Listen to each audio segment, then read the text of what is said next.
All right, we are doing this. We are live. What's up, everybody? I'm Bryan. I'm here Hey, with Jason how's everyone Harper again. doing? This is Keep It Current, a real estate show for realtors. The goal here is to help you level up by giving you some actionable content. I think we've been doing a pretty good job of that. Don't you think, Jason?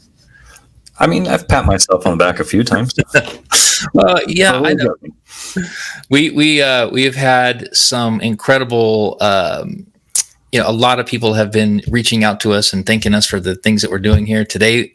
I'm hoping it will be just as exciting for all of you as it is for us. Today, we are talking about buyer fatigue, how to keep your clients from getting buyer fatigue. If you're a real estate agent and you're working with a lot of buyers right now, and you want to help your buyers really stay in it to win it, then honestly, you're going to want to stick around because we have some pretty incredible things to share, and it's coming right now.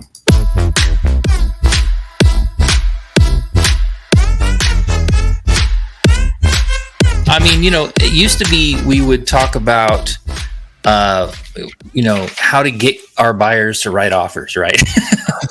We're working with all these buyers. We're hoping and praying that they'll want to write an offer on something. And now our buyers are writing offers on so many properties, and they're not getting their offer accepted, that they're getting fatigued because they're not getting their offers accepted. And that is just, talk about a paradigm shift in our industry, right?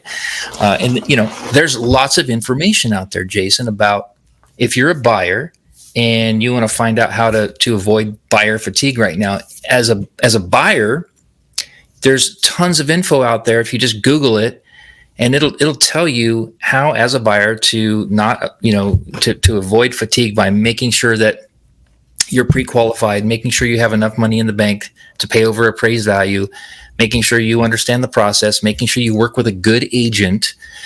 We're not talking about that end of it. We're talking about the other side of it, how us as agents, because ultimately this is a show for real estate agents.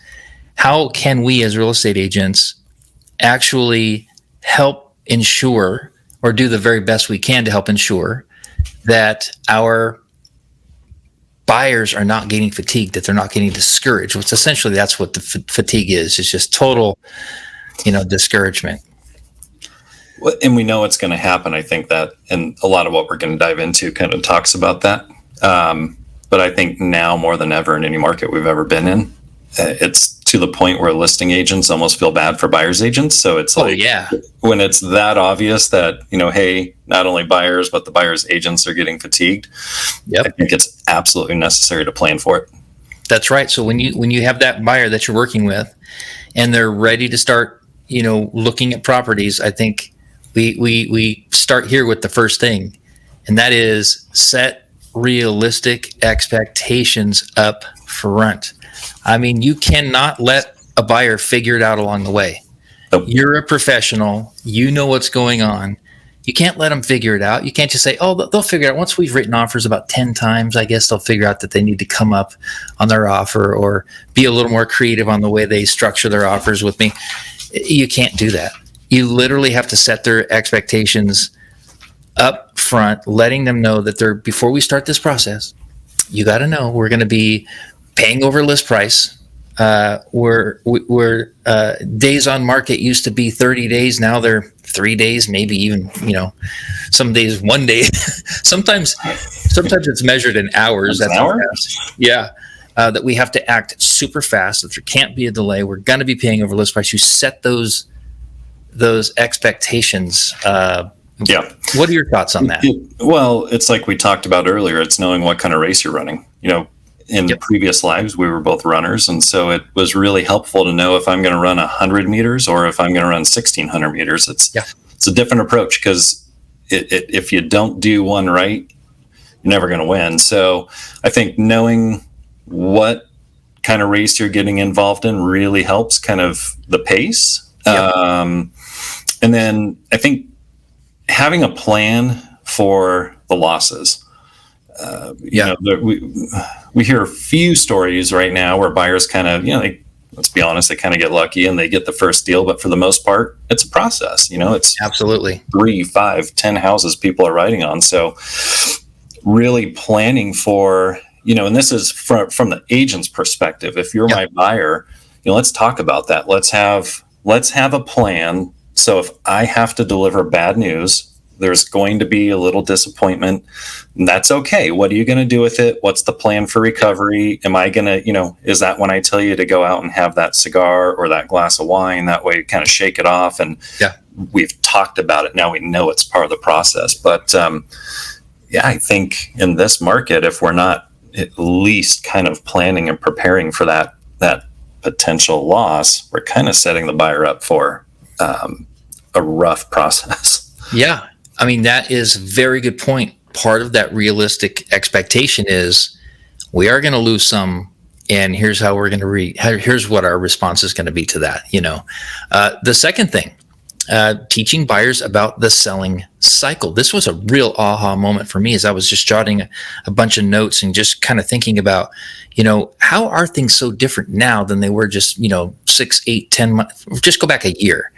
Why do we even have to be talking about buyer fatigue right now? Like, what is going on? And, when you get a buyer to a place where they understand that most homes are being listed on Thursday or Friday, there's no showings until Saturday at 11 o'clock. They're also having showings on Sunday. They're, looking at offers and are probably going to counter by, say, Monday night, all the offers that are in. It's important to understand that your buyers need to know this cycle, the selling cycle, because if they know that things are hitting on Thursday, it's a frenzy until Monday, offers have to be in, then they're not going to call you on Tuesday and say, hey, maybe we should go look at this house, because by that time they don't have to deliver the bad news every time. Well, they've already got multiple offers and it's on hold in the MLS. Yeah, it goes a long way, and I'm sure you would agree to be, it goes a long way in the eyes of the buyer when an agent is proactive versus being reactive. Yep. If I know something in advance and you're my client, if I make you aware of that in advance and it happens, it kind of softens the blow for the buyer. Yeah. So if I know that almost every property is reviewing offers on a Monday or Tuesday, I need to let the client know that. Because if all of a sudden they start asking to see houses on Monday and Tuesday and I'm delivering the same bad news, but I'm never explaining to them why, who looks bad? I look bad. Exactly. Right? Exactly. So it's important to be proactive. And those of us who are involved in this market, we know the process right now. So articulate it to the client. Yeah. Yeah. We are now at a place in our careers where we are, I feel like sometimes I'm a marriage counselor. I'm a therapist. I feel like Dr. Laura sometimes, Yeah. And part of just being a good agent is having some of these tools in our tool belt so that we can do everything we can to keep our buyers in it to win it, to keep them from getting discouraged. Yep. Let's talk about the third thing that we were discussing earlier, and that is to be creative and strategic with the way we're submitting offers for them or suggesting on how they write offers. We just did, and if you missed the show that we did on how to get your buyer's offer accepted, you should stop right now and go listen to that show. It was so awesome. Wow, did we get a lot of positive responses on that one, especially on YouTube. If you're watching on YouTube, if you're watching on Facebook Live, be sure to comment below, subscribe, all that stuff you're supposed to do. Even our podcast.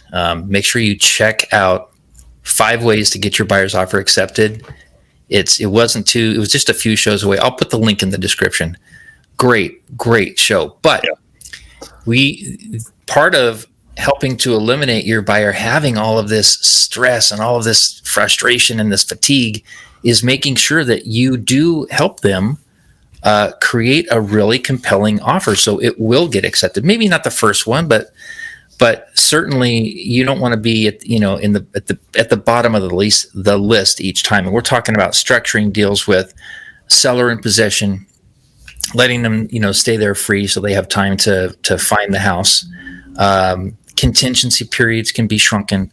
One that you came up with was pay the seller's closing costs. Jason, that was absolutely brilliant.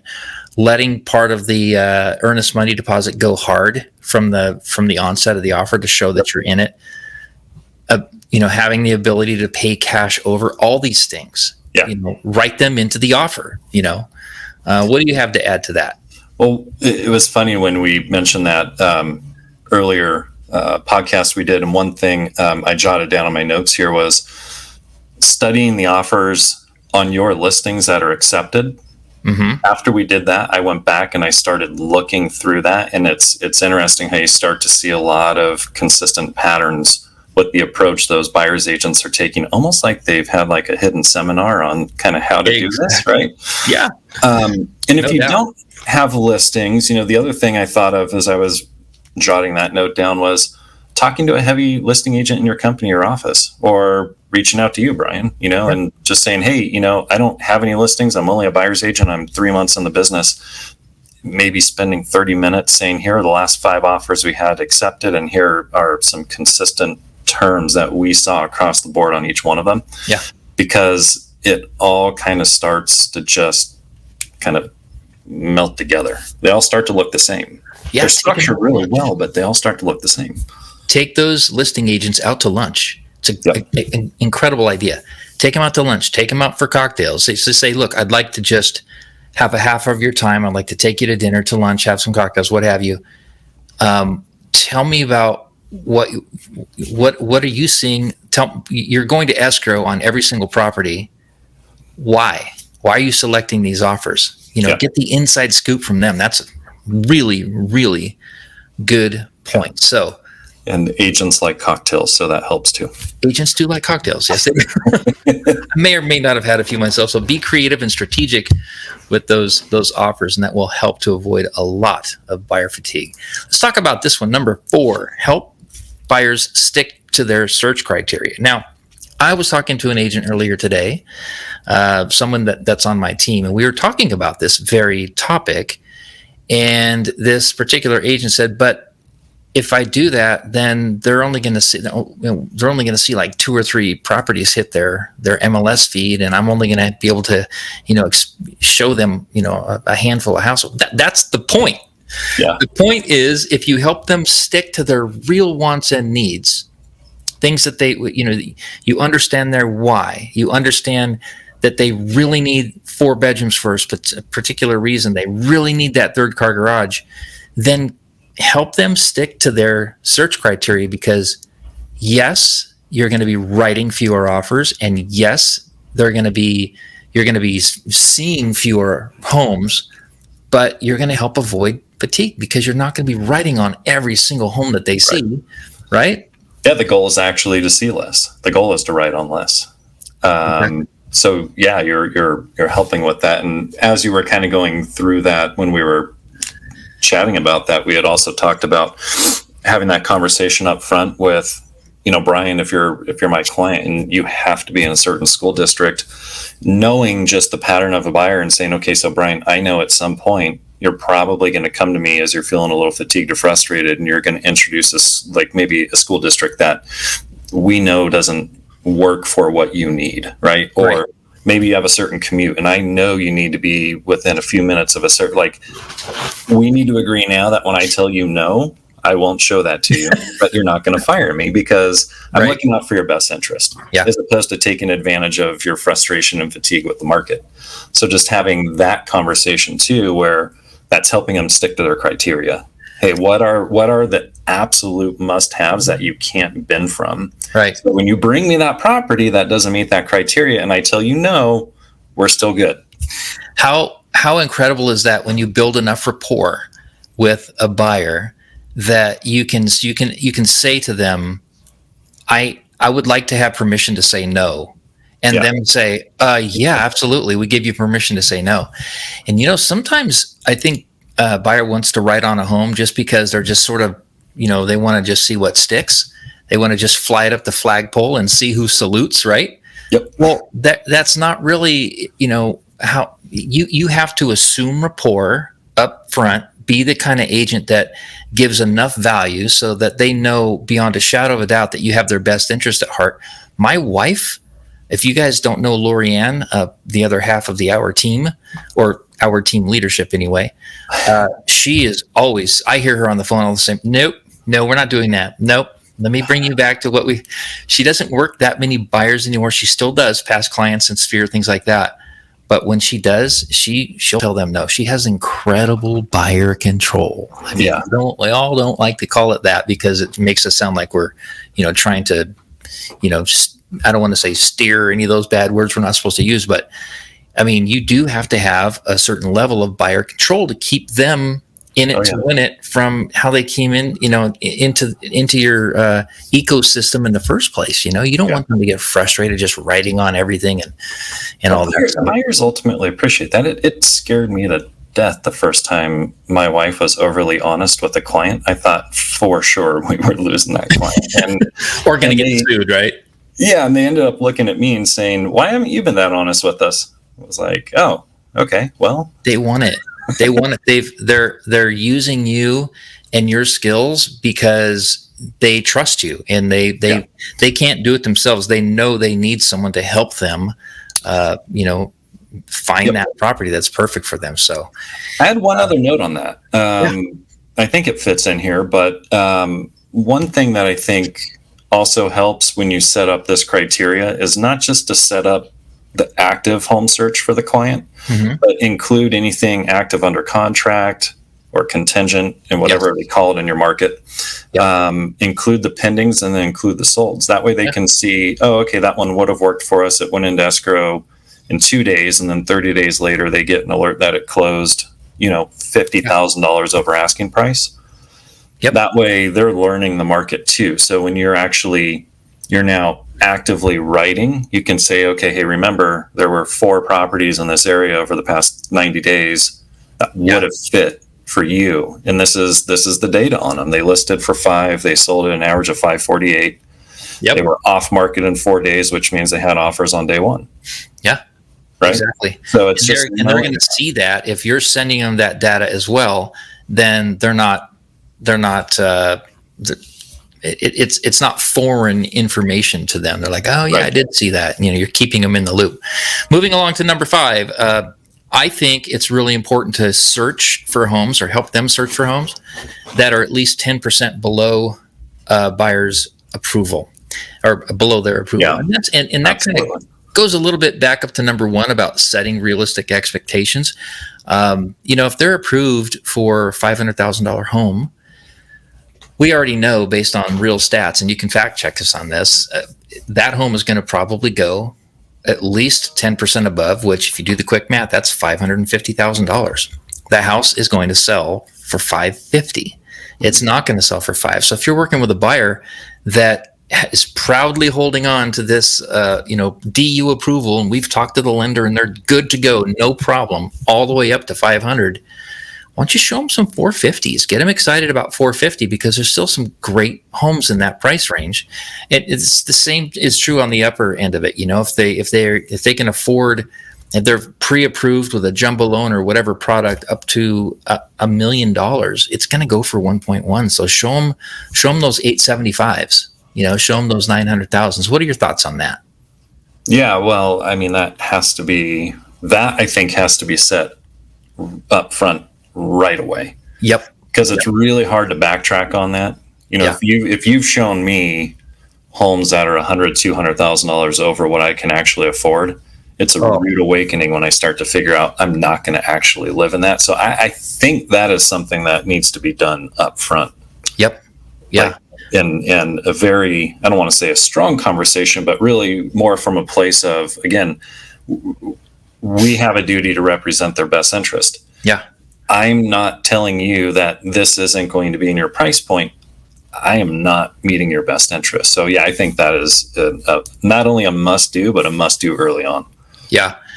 Well, and don't you think that at some point when a buyer is losing out on every single deal or every single property and they're always 10% off, by the time they figure out what it closes for, it's like, why are you showing me properties that are above, my ability to win the offer, to the property? It falls on us as agents. We always falls on us. It always falls on us, right? Whether it should or shouldn't, it always does. So that's why we should have as many of those again, it goes back to, we know that's something that's going to come up. So let's be proactive and get in front of it. Yeah. Yep. And even if they don't believe us. So what if they say, Bryan, I don't believe in my friend got a house for 505. Okay, fine. All right. But, sure. Let them search. And then it doesn't happen. At least we've had that conversation with them. Yeah. So as we kind of go back and say, okay, remember, sorry, your friend got lucky. I don't know how that happened, but this is the norm. That's not the norm. Right. Very, very, very good point. It kind of brings us to this point, and that is, we talked about, communicating with the agent before you even submit your offer. But I mean, going back to number 5 a little bit about the reason why you're writing under is because we're finding out even before they close escrow, and it becomes public information on what that property actually closed for. So if you get in a habit with, in a offer scenario where you're talking with the listing agent before you write your offer to kind of get a feel for where they're at, and then after you lose, still make the call. Say, hey, I know we lost. Can you give us a hint? You were actually using some, when we were talking about this earlier, Jason, you were using some really good scripts. It sounded like, what are the things that you actually say to try to get out of them how bad you lost and why? Well, maybe we need to make a script now for it, because I don't remember exactly what I said. I think it just kind of came out. You're saying things like, were we within a 1%? Oh, yeah. Yeah, I mean, conversation I'm going to have if I lose out on your listing is, I'm a data guy. So like for me, I want to know, like, hey, Bryan, were we within, can you tell me, just so I can help my client kind of understand, whether they were at least close. Were we 0.5% off, within 1%, within 3%? Yeah. And then when they share that, if you don't mind sharing maybe the top 1 or 2 items, because we know it's not always price, but what really did it for you and what really did it for the seller. Because, if I can take this back to my client and shorten this process from 10 houses to 2, it's going to help me a lot, and it's going to help them a lot. So just having that conversation of really, fine, you didn't get the deal. Okay.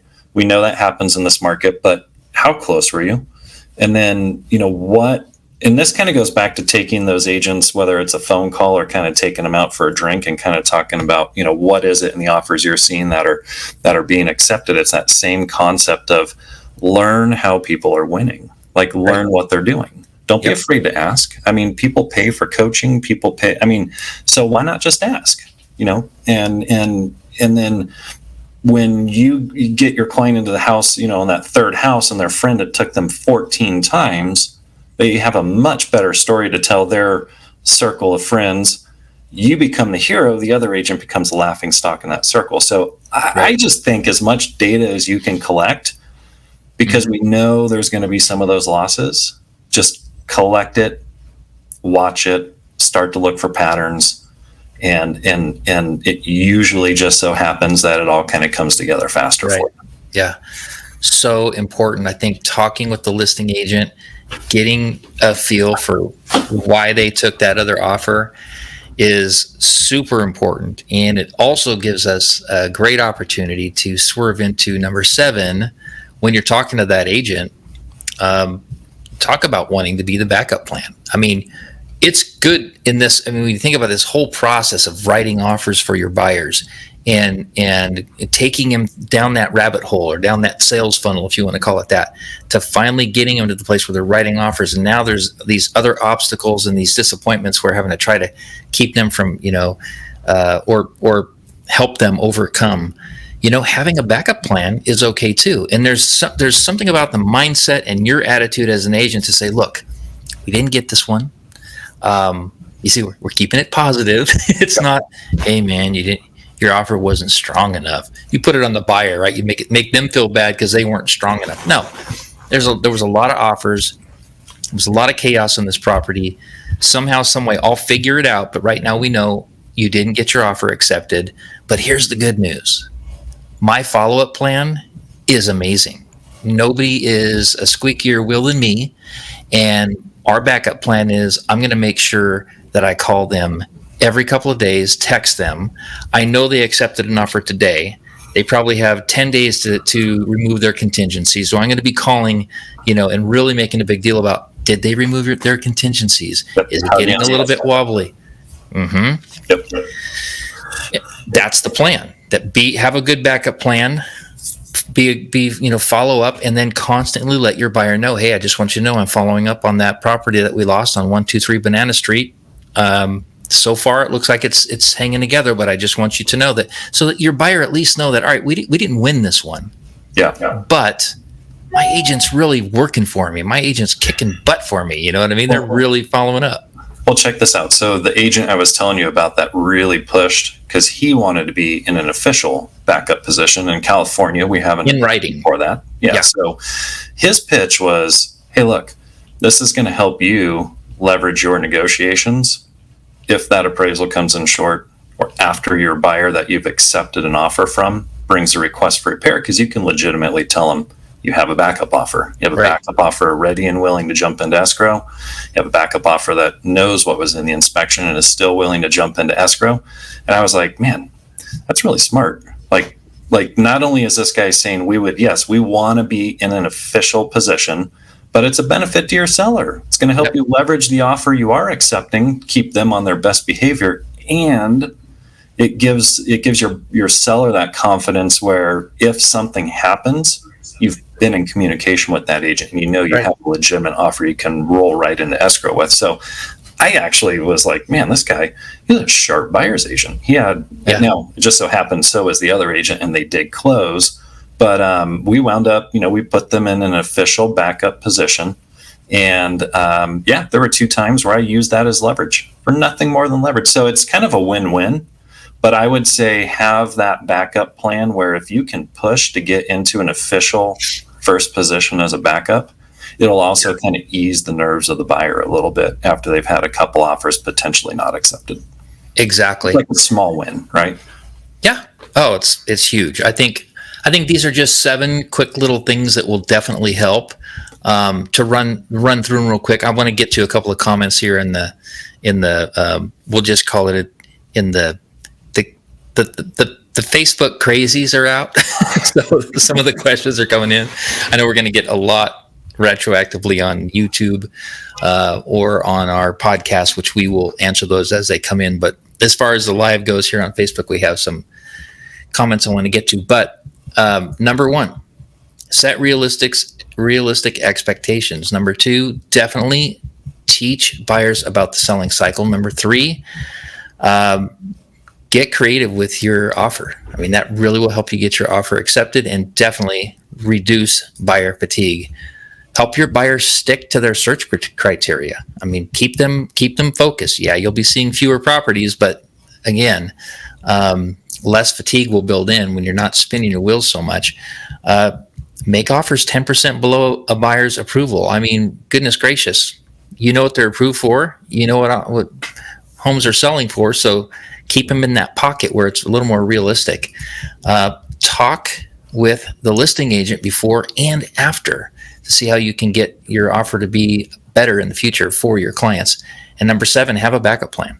I mean, these are really good things. I know there's probably a lot more than we came up with in the last 24 minutes, but these are some things, if you take them to heart, I think they're actionable, and they're things that you can do to really improve your ability, your effectiveness in keeping your buyers from getting discouraged. Now, Blake Brentz, he did say that a buyer's consultation at the first appointment is huge. He said that you were 100% right about having a plan. A buyer's consultation. So number 1, when we were talking about, realistic expectations, the perfect time to do that is with a buyer's consultation. Jason, do you do buyer's consultations? Is that part of your? I don't personally. Okay. But I agree with them 100%. I would go as far as to say I think that's probably something to incorporate. Good idea. It's one of those things you get away from sometimes. But in this market, because here's the thing: if I could put you in my car and go get you a house $100,000 under asking price, I don't need a consultation with you. That's true. In this market, Yeah, I agree with Blake 100%. I think if you haven't brought that back into the mix, Yeah, you should. And I'm speaking to myself. yeah, exactly. I think that the market is going to change a little bit, and we can do a whole nother show on this. There is going to be a time when the market, probably if in the very near future, where it's not gonna crash. There's no bubble that's gonna pop. We're still in a healthy market. It's still going to be a seller's market, but I don't think there's going to be 15 offers on every house. I think it's going to slow down to where there's 3 to 5 offers, and even that right there is going to feel. Can you imagine how much different even that will feel? It'd be kind of nice. It would be kind of nice. In the on the thumbnail for this show, I have a picture of people lined up, like hundreds of people lined up to go into one house. And it's a bit of an exaggeration. There's not hundreds of people, but Blake actually was telling me, and I think Stephanie on my team was telling me as well, there were times on weekends where they literally were lined up down the street to see a house.